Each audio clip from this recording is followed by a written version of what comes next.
Jadi sebenarnya yang paling masalah yang paling sering kita temuin di ini adalah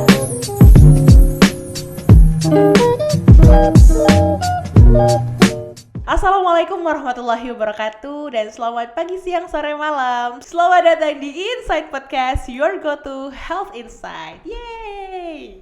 Baik, pada kesempatan kali ini saya sedang bersama dengan Ibu Sari, Ketua Asosiasi Ibu Menyusui Indonesia Cabang Sulawesi Selatan ya Bu ya? Iya, betul sekali. Iya, dan acara ini merupakan acara dipersembahkan oleh Genewa Institute bekerjasama dengan AIMI dan didukung oleh UNICEF, merayakan Pekan ASI Sedunia 1-7 Agustus. Dan Pekan ASI Sedunia ini dirayakan secara global dan nasional ya Ibu ya? Iya, jadi betul. memang lagi hype-hype-nya banget nih. Iya, sekarang. hari ini puncaknya. Puncaknya hari ini, wah mantap. Jadi Ibu Sari sendiri apa kabar Ibu?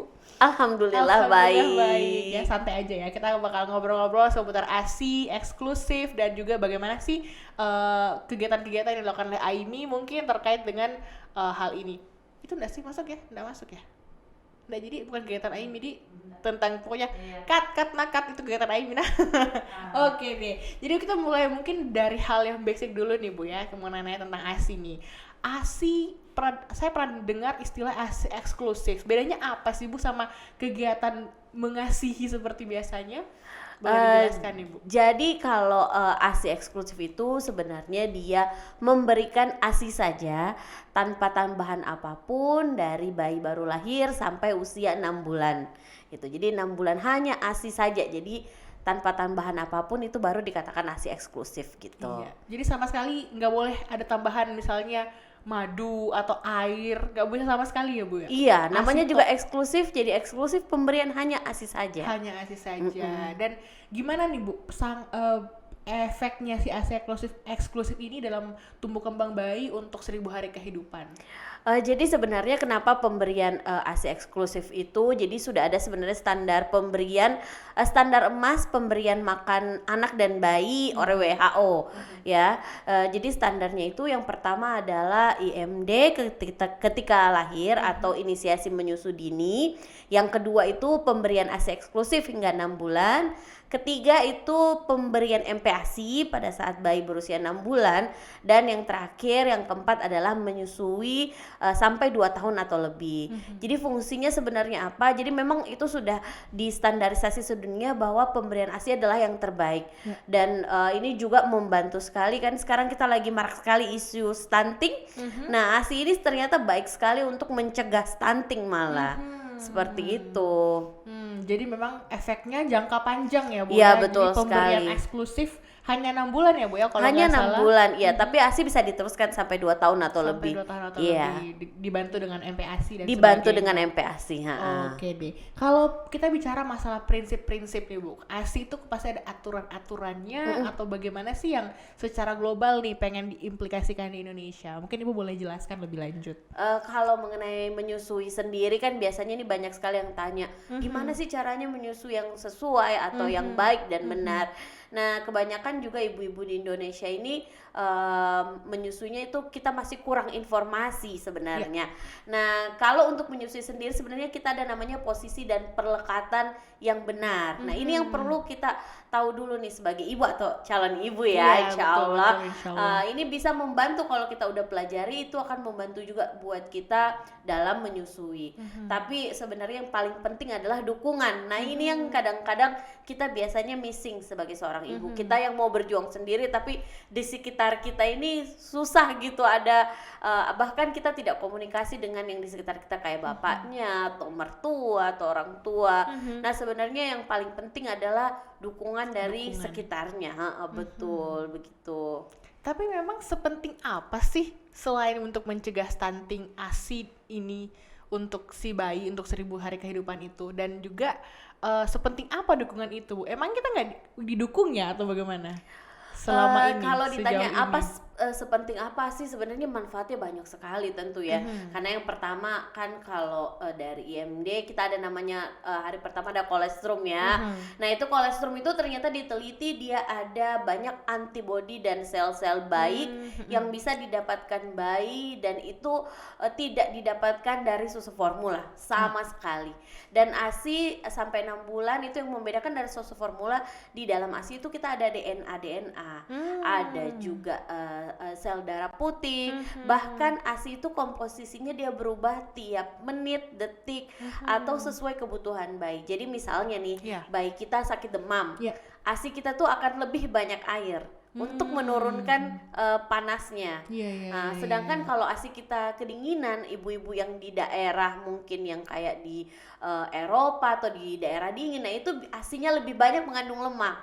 Karena anak-anak di daerah dingin butuh lebih banyak lemak. Nah, itu yang membedakan ASI dari susu formula yang tidak bisa didapatkan. Bahkan kalau anak kita sakit atau si ibu yang sakit, ASI bisa mengeluarkan antibodi untuk melawan penyakit tersebut. Jadi itu yang tidak bisa kita dapatkan dari manapun. Jadi beda sekali. Beda sekali ya, manfaatnya sangat banyak. Betul, manfaatnya banyak sekali. Oke. Nah, melihat mungkin terkait manfaat yang diberikan oleh ASI nih Bu. Misalnya kan banyak juga nih ibu-ibu yang sudah mulai berkarir, bekerja, itu bagaimana Bu untuk ada nggak tips and trick bagaimana bisa tetap memberikan ASI secara eksklusif dan juga tetap bekerja gitu Bu? Ada nggak? Kan sekarang mungkin kalau mau kerja atau bukan bekerja aja yang banyak keluar rumah, aktif lah gitu ya, kayak saya tidak bekerja tapi saya aktif gitu keluar rumah. Nah ASI itu ternyata sudah banyak sekali informasi yang bisa kita dapat, kita bisa perah, kita bisa simpan, bahkan kita bisa juga berikan dengan media lain selain dot loh ternyata. Gitu. Nah yang kita jadi kalau ASI itu kita bisa perah, kita bisa simpan di kulkas biasa aja, itu tuh tahan sampai 2 minggu. 2 minggu? 2 minggu. Kulkas biasa ya Bu? Biasa. Bukan freezer Bukan ini? freezer, iya. Kalau kita taruh, kita simpan dengan sesuai dengan aturan ya, ada aturannya. Bahkan kalau kita taruh di freezer itu bisa sampai 6 bulan. Kalau freezer biasa, kalau freezer yang peti itu bisa sampai 2 tahun. Wah. Iya, dan itu zat-zat baiknya masih jauh sekali lebih baik daripada susu formula. Jadi bagus sekali sebenarnya. Plus kalau misalnya ibunya memberi ASI kan pasti si bapak juga pengeluarannya lebih sedikit dong. Betul. Iya, lebih hemat ya Bu, lebih ya secara hemat. ekonomis. Iya betul. Ibu-ibu juga jadi bisa lebih banyak uang belanja. Iya, lebih bisa skincarean ya Bu ya. Oke deh. Bicara tentang penyimpanan tadi, jadi setelah diperah nih bisa disimpan sementara mungkin di cooling box ya Bu ya. Bisa. Terus disimpan bisa sampai 6 bulan, ada bahkan 2 minggu di kulkas, 6 bulan di freezer, dan di peti, freezer peti bisa sampai 2 tahun. Wah, luar biasa ya. Dan kalau untuk menggunakan kembali itu gimana Bu? Apakah perlu ada proses-proses tertentu nggak? Dipanaskan kah atau direndam air panas? Mungkin Ibu ada rekomendasi yang paling bagus tuh gimana? Sebenarnya kalau untuk penyimpanan kan sudah seperti biasa, tapi untuk cara penyajiannya kita kalau dari freezer kita perlu cairkan dulu. Jadi kalau pengalaman saya biasanya dari freezer tuh misalnya besoknya mau pergi atau ada kegiatan, itu saya taruh dulu malamnya, sudah saya keluarkan kira-kira berapa nih, 2 atau 3, taruh di kulkas bawah, pagi-pagi kan dia udah mencair. Nah nanti kalau mau disajikan atau mau diberikan kepada bayi itu tinggal direndam air panas saja. Jadi nggak perlu dimasak apa, pokoknya rendam air panas, hangat. Jadi nggak perlu beli penghangat susu, nggak usah, pakai air panas biasa direndam terus langsung dikasih ke bayi. Langsung diberikan. Iya. Nggak ada perubahan rasa gitu Bu atau? Kalau perubahan rasa sih jarang ya sebenarnya, karena rasanya susu ASI gitu-gitu aja kayaknya ya. Betul. Tapi mungkin ada beberapa yang sensitif, baunya itu yang biasa agak berbeda. Tapi bayi biasanya tidak menolak. Bayi tidak menolak ya. Hanya kita aja nih yang orang dewasa bisa kok agak berbau ya, tapi bayi itu rata-rata tidak menolak kok. Tapi yang penting dari segi kandungan masih aman ya Bu ya. Kandungan masih baik sekali ya, selama penyimpanannya sesuai dengan ininya, standarnya. Kalau penyimpanan sendiri Bu ada standar gak? Misalnya kalau menyimpan ASI nih harus pakai sak-sak gitu atau dalam botol atau apa? Biasa aja, standar aja. Iya, biasa saja. Jadi kalau kita sendiri di AIMI memang kita lebih pokoknya kita bisa lakukan semua di rumah. Pakai botol kaca, pakai plastik asip, semua boleh dilakukan. Jadi hanya mungkin kalau penyimpanan ASI ya jangan dicampur lah dengan kayak daging-daging atau apa, jadi kita pisahkan sendiri atau kasih kotak sendiri aja, seperti itu. Oke deh. Nah, kita kembali masalah dukungan nih, Bu. Selama ini kira-kira yang menjadi masalah ibu-ibu tuh menyusui tuh apa sih, Bu, yang membuat mereka tuh nggak mau saya menyusui, saya sufor aja saya malas menyusui langsung DBF ya, saya mau kasih susu formula aja gitu. Apa sih sebenarnya yang membuat masalah sampai secara global kita segencar ini loh mengkampanyekan pentingnya ASI gitu. Jadi sebenarnya yang paling masalah yang paling sering kita temuin di ini adalah kurangnya dukungan dari orang sekitar. Ya, kadang-kadang si ibunya tuh mau sekali menyusui, tapi suami bahkan tidak mendukung. Karena ya kita tahu sendiri kalau laki-laki itu kan dia orangnya adalah problem solver. Si istri ngeluh pasti dia akan cari solusi. Si istri kesakitan pasti dia cari solusi. Dan kebanyakan para bapak-bapak ini kurang informasi bahwa ada loh solusinya sebenarnya. Jadi AIMI ini kelompok pendukung atau support untuk ibu menyusui. Jadi memang kita ada untuk saling mendukung untuk ibu-ibu menyusui karena memang dibutuhkan sekali gitu. Saya aja ya anaknya yang sudah 4 nih alhamdulillah sekarang juga masih menyusui, bayi saya yang terakhir 5 bulan. Itu kalau baru lahiran lagi tuh rasanya memang butuh teman ngobrol, butuh teman cerita gitu. Nah, kadang-kadang kalau orang yang keluarganya belum paham apalagi tinggal di mertua itu kan biasa agak-agak dukungan dari sekitar itu yang sangat-sangat kurang. Makanya biasanya ini kita adakan kelas, kelasnya ini kita bilang ibu hamilnya ajak suami, minimal suami atau mertua atau ibu gitu, karena supaya kita sama-sama saling bisa saling support, saling mendukung demi kesuksesan pemberian ASI ini untuk anak-anak sampai 6 bulan atau 2 tahun atau lebih. Iya. Apalagi kalau ASI ini yang pihak yang paling tersakiti nih tanda kutip adalah ibu ya. Iya, betul. Ada banyak masalah tiba-tiba bisa ada pembengkakan, mastitis, bisa juga ada pembekuan seperti itu. Apalagi kalau tidak kosong banget ya Bu ya ASI-nya. Itu kan banyak banget masalahnya. Jadi kadang-kadang ibu-ibunya mengeluh sakit ini tiba-tiba demam. Nah, suaminya mungkin langsung sudah berhenti saja gitu. Nah, jadi supportnya AIMI di sini adalah mendukung agar si bapaknya, ayo ibu tetap semangat untuk nyusuin kayak gitu ya. Betul. Makanya sangat penting sekali sebenarnya kita kalau memang berniat untuk memberikan ASI, cari support system yang memang bisa membantu kita atau yang akan mendukung kita pada saat kita menyusui. Gitu. Oke. Berbicara tadi sudah bicara dukungan nih tentang ini. Nah, masalah dari ibunya sendiri nih, Bu. Kadang-kadang ada ibu juga yang mungkin ya faktor rezeki atau apa mungkin di awal-awal masih seret nih ASI-nya, masih dikit gitu, padahal anaknya udah nangis-nangis heboh, udah kehausan gitu. Itu kadang-kadang jadi dilema sendiri ya Bu ya untuk ibu, bahkan tuh untuk para dokter juga, misalnya bayinya butuh kebutuhan khusus nih, butuh cairan yang lebih, terus ASI-nya mungkin masih sedikit. Itu gimana tuh Bu menghadapi dilema-dilema seperti itu yang dihadapi? Apakah tetap kekeh nih kita wajib ASI eksklusif apapun yang terjadi, atau tetap melihat kondisi, atau bagaimana Bu? Sebenarnya kan kita harus tahu dulu dan pahami bahwa prinsip produksi ASI di payudara itu adalah supply dan demand. Semakin sering diisap, semakin sering dikeluarkan, ASInya pun akan semakin banyak. Jadi kalau lihat ibu-ibu yang ASInya berlimpah, yakin dan percaya di balik itu dia pasti sering mengeluarkan, sering memerah atau lebih sering menyusui bayinya.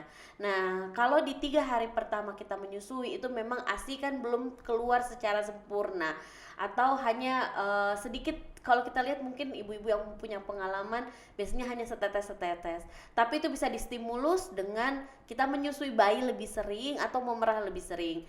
Nah, ini juga kalau misalnya memang ada indikasi medis, memang tetap kita harus konsultasikan dengan dokter anak atau dokter obgyn, karena kita juga apalagi kalau bayi-bayi dengan indikasi medis tertentu ya. Jadi memang kalau tidak ada indikasi medis, insya Allah kita semua bisa menyusui dengan sering-sering menyusu dan sering-sering mengeluarkan ASI. Insya Allah produksinya akan lebih banyak lagi. Ya. Jadi tergantung dari demand-nya. Jadi Betul. bakalan sangat bergantung dari demand untuk supply-nya. Baik Ibu, mantap sekali informasi yang diberikan oleh Ibu Sari ya untuk kesempatan kali ini. Nah Ibu, banyak juga nih ibu-ibu muda. Mungkin Ibu Sari ini udah berpengalaman banget ya. Udah 4 periode ya dalam hal menyusui. Namun mungkin banyak ibu-ibu muda yang merasa, wah bentuk payudara saya berubah nih kalau saya menyusui. Ada ketakutan seperti itu Bu, ada takut di body shaming atau takut ada perubahan tubuh atau mungkin pekerjaannya terkait dengan hal itu ya, atau mungkin misalnya masalah-masalah kayak puting lecet itu kan sangat katanya sih perih banget Bu, gitu itu gimana? Nah, itu mungkin memberikan kesan traumatik untuk ibu dan membuat mereka jadinya demotivasi untuk menyusui. Gimana tuh Bu menghadapinya hal-hal seperti Iya, itu juga sebenarnya kalau membayangkan puting perih, aduh perih sekali Perih memang sekali. ya. tapi semua ada caranya. Jadi Oh, memang gitu. ada penanganannya, ada caranya. Jadi kalau memang kita menemui kendala menyusui seperti misalnya perih atau berdarah atau lecet, artinya ada faktor-faktor yang kita tidak penuhi, yaitu mungkin bisa melihat posisi dan perlekatan menyusuinya sesuai atau tidak. Kalau kita tidak bisa lakukan sendiri, kita bisa ketemu dengan konselor menyusui atau dengan dokter anak juga bisa, atau dokter obgyn yang bisa membantu kita melihat posisi dan perlekatan menyusui. Nah, tapi untuk perubahan bentuk payudara sendiri itu sebenarnya berubahnya bentuk payudara itu bukan karena kita menyusui loh ternyata, tapi karena kita hamil. Jadi kalau kita tidak mau payudaranya berubah, masa kita tidak hamil kan? Betul. Jadi sebenarnya perubahan payudara itu kita dapatkan dari pada saat kita hamil, bukan pada saat kita menyusui, karena terbentuknya pabrik-pabrik ASI itu ternyata dari kita hamil. Begitu. Oke deh. Jadi memang secara fisiologi, secara alami Bu ya terjadi dari kehamilan. Jadi jangan sampai kita termakan stigma negatif tentang menyusui tuh bikin payudara berubah bentuk, jadi nggak cantik lagi, nggak muda lagi. Padahal sebenarnya banyak sekali manfaat yang didapatkan dari memberikan ASI. Nah, bicara tentang kehamilan nih Bu, apa sih kira-kira yang bisa kita siapkan gitu? Pasti kan selama 9 bulan nih butuh ada waktu untuk mempersiapkan diri biar nanti kira-kira ASInya tuh bagus, berkualitas, gak seret dan sebagainya. Ada gak Bu tips and trick buat ibu-ibu hamil yang bersiap untuk menyusui? Mungkin untuk ibu-ibu hamil yang di luar sana yang mau siap-siap nih, aduh saya mau sekali untuk menyusui eksklusif bayi, saran dari saya selain kita juga memilih-milih dokter kandungan, pastikan juga kita mulai juga cari-cari ilmu mengenai menyusui ya.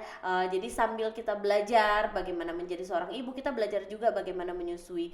Jadi mulai dari sekarang kita boleh ikut kelas-kelas menyusui atau bertemu konselor menyusui, atau mulai cari kelompok-kelompok pendukung ASI, kelompok-kelompok pendukung menyusui, sehingga pada saat nanti kita melahirkan kita tuh sudah langsung tahu ilmunya. Karena kebanyakan ibu itu biasanya nggak mau deh, nanti aja belajar menyusuinya pada saat sudah melahirkan. Padahal pada saat kita melahirkan itu adalah titik pertama kita bisa memberi ASI dengan inisiasi menyusu dini. Dan kalau bahkan penelitiannya adalah anak-anak yang melakukan IMD itu 50% berhasil menyusui sampai eksklusif. Jadi bayangkan kalau kita sudah IMD artinya kita udah punya 50% nih berhasil sampai 6 bulan begitu. Mantap. Jadi sebaiknya dari sekarang sesegera mungkin lah kita cari ilmunya. Sesegera mungkin ya Bu ya, belajar mau dari media manapun Bu ya, apalagi sekarang media elektronik, apalagi sekarang informasi banyak media. sekali. Betul. Gampang sekali lah kita dapatkan. Iya, mantap lah Bu. Jadi harus sesegera mungkin mencari informasi plus satu lagi, jangan lupa ajak suami. Atau kalau masih tinggal sama ibu atau mertua, diajak juga ibu dan mertuanya. Karena biasanya orang-orang terdekat kita yang akan bantu kita nih pada saat kita melahirkan dan menyusui. Iya, jadi momen ini adalah momen yang apa ya Bu ya, sangat momen kedekatan ibu dan anak ya. Jadi jangan sampai terlewatkan ibu ya momen emas seperti ini. Ada skin to skinnya, saling bertatapan, menggendong bayi, itu saya yakin adalah suatu pengalaman yang sangat berharga sekali untuk ibu dan anak. Tidak bisa ditukar lah dengan apapun. Dengan apapun. Wah, nggak sabar nih pengen gimana sobat-sobat Insight Podcast menjadi ibu. Nah, ada nggak Bu pengalaman terkait dengan mengelola ASI perah? Boleh Bu ceritakan mungkin ASI perah itu seperti apa? Jadi kalau saya sendiri sebenarnya karena saya kan tidak bekerja, Iya. tapi hanya saya berkegiatan, tapi tidak setiap hari di luar. Jadi stok ASI perah saya terus terang tidak banyak. Ya, jadi saya tuh bukan orang yang tipe memerah terus banyak menyetok sampai sekulkas. Itu tidak. Paling 10, saya cuma punya 10 kantong ASI perah atau 10 botol. Itu yang paling banyak biasanya. Oke. Jadi saya memang kita tidak perlu banyak-banyak menyetok, karena semakin banyak kita menyetok biasanya itu akan terbuang sia-sia. Jadi secukupnya saja kita nyetoknya. Bahkan yang terbaik itu adalah memberikan ASI memang yang paling fresh. Ya, jadi kalau ditanya pengalaman, nggak perlulah kita stok banyak-banyakan atau melihat kulkas tetangga. Iya. Ya, Yang sampai jadi tumpah-tumpah iya, gitu ya, sampai Bu, ya? tumpah-tumpah.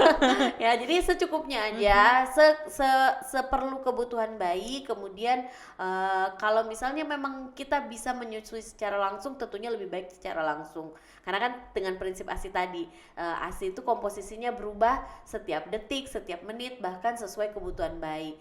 Kalau bayi sedang sakit, sangat-sangat disarankan menyusui langsung karena langsung dapat antibodinya. Ya. Jadi nih misalnya Bu, ada masalah-masalah yang didapatkan terkait dengan menyusui. Jadi kita kadang-kadang saya lihat nih teman-teman saya yang jadi ibu muda nih pada curhat di sosial media, ada masalah ini, masalah itu. Sebaiknya langsung menghubungi konselor ya Bu ya, jika Iya. memang ada masalah-masalah yang dihadapi dalam hal menyusui. Mungkin tiba-tiba susunya jadi sedikit atau susunya berubah bercampur dengan darah, apakah diberikan atau tidak. Itu kan semua menjadi sebuah dilema untuk para ibu-ibu muda ya Bu ya, yang belum ada pengalaman. Iya, betul. Jadi bisa ketemu dengan konselor menyusui di AIMI sendiri. Kita ada konselor menyusui. Jadi ya untuk ibu-ibu yang memang ketemu permasalahan menyusui bisa menghubungi AIMI, karena kami sendiri memang menyediakan layanan konselor menyusui yang insya Allah bisa membantu juga ibu-ibu yang memang bertemu dengan permasalahan menyusui. Jadi memang sangat disarankan sekali kalau bertemu dengan permasalahan menyusui segera kontak konselor menyusui atau dokter anak atau konsultan menyusui, sehingga permasalahan menyusuinya itu bisa segera diatasi dan Oke. menyusuinya bisa lancar kembali. Lancar kembali, iya. Nah, berbicara mengenai komponen ASI nih Bu. Nah, kalau misalnya kan ada tuh teman-teman saya banyak yang sering kelaparan banget setelah menyusui, tiba-tiba kehausan, atau ada nggak masalah atau hubungannya nih dengan makanan yang dia konsumsi? Misalnya nggak boleh makan ini, nggak boleh makan itu karena takutnya masuk ke dalam ASI-nya gitu. Itu kan jadi sebuah stereotip dari menyusui. Mungkin boleh Ibu luruskan nih. Jadi untuk yang tadi memang banyak sekali mitos-mitos yang beredar di masyarakat, jangan makan pedas lah atau jangan makan apa. Memang benar, semua yang kita makan akan keluar komposisinya atau vitaminnya itu di ASI. Tapi tidak semua juga yang hal-hal seperti itu. Jadi sebenarnya malah makan makanan yang disukai ibu menyusui itu menjadi booster ASI terbaik. Iya, karena ASI itu semakin ibunya senang, semakin ibunya bahagia, itu ASInya akan semakin lancar. Karena ada namanya hormon oksitosin atau hormon bahagia, itu yang membantu ASI itu keluar dengan lancar. Ya, beda dengan hormon prolaktin yang membantu produksi ASI. Jadi kalau ibu-ibu kalau mau ASInya lancar, ya, dan ibu-ibu tidak suka makan kacang, jangan makan kacang ya. Tapi kalau ibu-ibu suka kacang, terus kemudian mau ASInya lancar, silahkan makan kacang. Ya, jadi seperti itu. Jadi bukannya semakin banyak kita makan kacang malah ASInya akan semakin banyak. Iya, tidak. Jadi malah makanan yang disukai ibunya itu malah akan membantu memperlancar ASI. Tapi tetap makan yang bergizi untuk kebutuhan nutrisi ibunya. Karena kalau kita menyusui itu kita butuh nutrisi itu jauh lebih besar bahkan dari ibu hamil. Dan kita membakar kalori 400 kalori lebih banyak dari ibu-ibu lainnya kalau menyusui. Pantas cepat lapar ya Bu ya. Cepat lapar dan cepat kurus. Cepat kurus ya, mantap. Apalagi untuk ibu-ibu yang mungkin ada alergi seperti itu, anaknya ada alergi terkait produk tertentu, jadi harus membatasi mungkin makan makanan yang manis atau dairy based begitu ya Bu ya. Iya, betul. Jadi nanti bisa kita lihat juga misalnya kita kayak saya misalnya suka misalnya dairy food gitu, kita lihat efeknya ke bayi. Biasanya ada beberapa bayi yang sensitif, itu biasanya muncul ruam lah atau seperti apa, itu kan bisa kita lihat. Itu kita minimalisir saja. Tapi biasanya itu hanya di 1-2 bulan pertama. Nanti lama-lama antibodi bayinya terbentuk dan kita bisa kembali seperti pola makan sebelumnya. Nah, jadi nggak menderita-menderita amat ya Bu ya. Enggak, iya. Mantap. Malah disuruh makan banyak. Disuruh makan banyak. Dan ini tugasnya suami-suami nih Iya, dan betul. keluarga untuk membahagiakan si ibu menyusui biar hasilnya banyak dan Makin banyak dan lancar, ya. Lancar. Oke deh Bu. Nah, pesan-pesan mungkin Bu untuk ibu hamil maupun calon ibu terkait menyusui lagi nih, biar sekali sebagai reminder buat mereka nih pesan-pesan. Mungkin pesan-pesannya untuk ibu-ibu hamil dan ibu-ibu yang sedang program hamil atau sedang menanti buah hati, segera cari komunitas pendukung ASI dan mulai belajar dari sekarang, cari informasi sebesar-besarnya, sebanyak-banyaknya mengenai menyusui ya, karena dengan mencari dimulai dari sekarang ini yang akan menyukseskan kita untuk bisa memberikan ASI secara eksklusif ya, mulai masuk di kelompok-kelompok tersebut aktif, berperan aktif. Dan bahkan dulu saya ingat sekali AIMI ini waktu saya anak pertama saya juga baru memulai untuk ikut di AIMI. Jadi teman-teman AIMI ini yang kita saling support. Jadi tengah malam ada yang kita temenan WA, bangun ya gini. Jadi hal-hal seperti itu sebenarnya sederhana tapi sangat membantu sekali untuk si ibu. Jadi saling menyemangati ya. Iya, betul. Udah jam 2 malam nih, yuk kita sama-sama menyusui jam 2 malam ya. Pasang alarm ya bareng-bareng. Oh iya. Mantap ya. Jadi sama satu rasa, sefrekuensi. Betul. Oke deh Ibu. Ada gak sih Bu pendapat, ini pertanyaan tentang RUU KIA nih. Pendapat Ibu tentang RUU KIA yang mengatur perpanjangan masa cuti melahirkan dan memperbolehkan suami cuti saat istri melahirkan. Apa dampaknya bagi ibu menyusui dan keluarga? Boleh nih Bu. Oh, sebenarnya itu kita syukuri sekali ya adanya RUU itu yang baru. Bahkan sekarang kalau nggak salah update terbaru kemarin itu sudah disetujui dan sudah masuk ke RUU ya. Sebenarnya ini sangat membantu sekali untuk ibu-ibu menyusui karena ada juga cuti untuk si bapak. Nah, biasanya ini yang kita tidak dapat. Kadang-kadang ibu-ibu menyusui ini di 40 hari pertama hormonnya kan naik turun. Biasanya dia butuh bantuan dari suami. Nah, dengan RUU ini ada cuti juga untuk suami. Jadi menurut saya RUU ini sangat luar biasa dan insya Allah pasti membantu sekali untuk ibu-ibu menyusui di luar sana. Betul. Jadi ada yang pijitin ya, pijat laktasi, pijat minimal dielus-elus lah ya. Dielus-elus ya, diajak ngomong, didengarkan begitu. Betul. Luar biasa ya untuk RUU ini, perhatian pemerintah terhadap pentingnya ASI eksklusif ini, karena ini menyangkut generasi bangsa loh Bu ya. Ini efeknya mungkin sebentar, tapi efeknya itu panjang sampai mencegah stunting, sampai bagaimana kualitas generasi kita nanti sangat ditentukan ya Bu ya oleh si pemberian ASI ini. Iya, bahkan ada penelitian terakhir yang mengatakan bahwa kan banyak sekali pertanyaan sekarang, kok bayi yang diberikan susu formula tuh lebih gemuk, lebih besar dibandingkan bayi yang diberi ASI, ya ASI saja. Jadi ternyata penelitiannya ini meneliti ukuran volume otak anak-anak. Ya, jadi anak-anak yang diberikan susu formula memang badannya lebih besar, tapi ketika dia 2 tahun ke atas itu volume dan ukuran otaknya itu sedikit lebih kecil daripada anak-anak yang diberikan ASI eksklusif atau hanya ASI saja. Jadi ya kita bisa lihatlah di sini bahwa memang perkembangan atau kecerdasan anak-anak yang diberikan ASI ya ini bisa jauh melebihi anak-anak yang diberikan susu formula. Wah, luar biasa. Jadi memang penting banget nih ASI eksklusif untuk generasi kita ke depannya. Jadi kemajuan bangsa Indonesia akan sangat terdampak oleh peran ASI tadi. Jadi peran Bapak Ibu sekalian dan calon-calon Bapak Ibu sekalian nih yang menonton makanya podcast kami ini. dari AIMI juga terus menyuarakan untuk pemberian ASI eksklusif dan menyusui sampai 2 tahun atau lebih. Luar biasa. Nah, mungkin Bu pertanyaan terakhir nih. Karena kita mau nih ASI ini, pemberian ASI ini tidak hanya disadari oleh orang-orang oleh ibu-ibu dan para wanita, juga mungkin para laki-laki di luar sana, calon suami, calon bapak, atau mungkin ada istilah ayah ASI ya. Mungkin Ibu boleh menjelaskan sedikit pentingnya nih seluruh komponen masyarakat untuk memahami peran ASI bagi generasi bangsa. Boleh Bu, silahkan. Mungkin yang pertama untuk bapak-bapak ya, kalau ibunya mau menyusui tolong disupport ya. Disupport. Karena ibu-ibu yang mau menyusui atau memberi ASI eksklusif itu bisa memangkas 30% pengeluaran rumah tangga. Wah, luar biasa. Ya, jadi kalau hanya mau membeli tas itu nggak seberapa. Ini ASI eksklusif sampai 30% loh pengeluaran rumah tangga.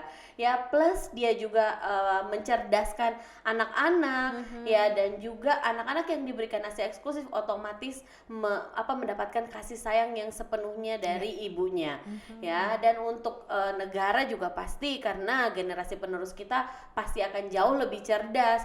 Kemudian kita juga bisa mengurangi limbah. Betul. Karena dari susu formula itu limbahnya sangat tinggi. Oke. Plus kita juga mengurangi impor susu formula. Nah, betul, Ya, betul. jadi kita bisa mencerdaskan kehidupan, bukan hanya mencerdaskan kehidupan bangsa, tapi juga kita bisa menjaga kestabilan perekonomian negara. Wah. Dengan memberikan ASI. Ya, jadi untuk bapak-bapak dan ibu-ibu atau nenek ya yang menonton podcast ini ya, kita bisa saling support, saling bantu untuk mensukseskan pemberian ASI eksklusif dan diteruskan sampai 2 tahun atau lebih. Luar biasa. Nah, nenek juga penting ya Bu ya, Penting, karena iya. nenek lebih kadang mendominasi nih. Iya. Dulu waktu kamu kecil tuh kamu tuh nggak perlu digini-giniin gitu. Dulu tuh kamu dikasih air, dikasih dikasih kopi bahkan. Wah, kacau. Karena kita kan lahir memang di generasi waktu itu lagi booming baby boomers ya. Iya, Jadi betul. banyak sekali memang informasi juga tidak seperti sekarang. Tapi kan Iya. sekarang informasi bisa kita dapatkan dengan baik. Jadi Iya. ya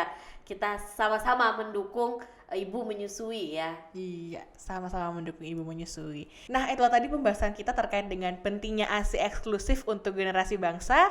Acara ini dipersembahkan oleh Genewa Institute bekerjasama dengan Asosiasi Ibu Menyusui Indonesia cabang Sulawesi Selatan dan didukung oleh UNICEF. Terima kasih juga kepada narasumber kita Ibu Sari. Pada kesempatan kali ini selaku Ketua AIMI Sulsel telah memberikan edukasi terkait dengan pentingnya ASI eksklusif untuk generasi bangsa. Terima kasih. Sampai jumpa di podcast berikutnya. Makasih ya Bu.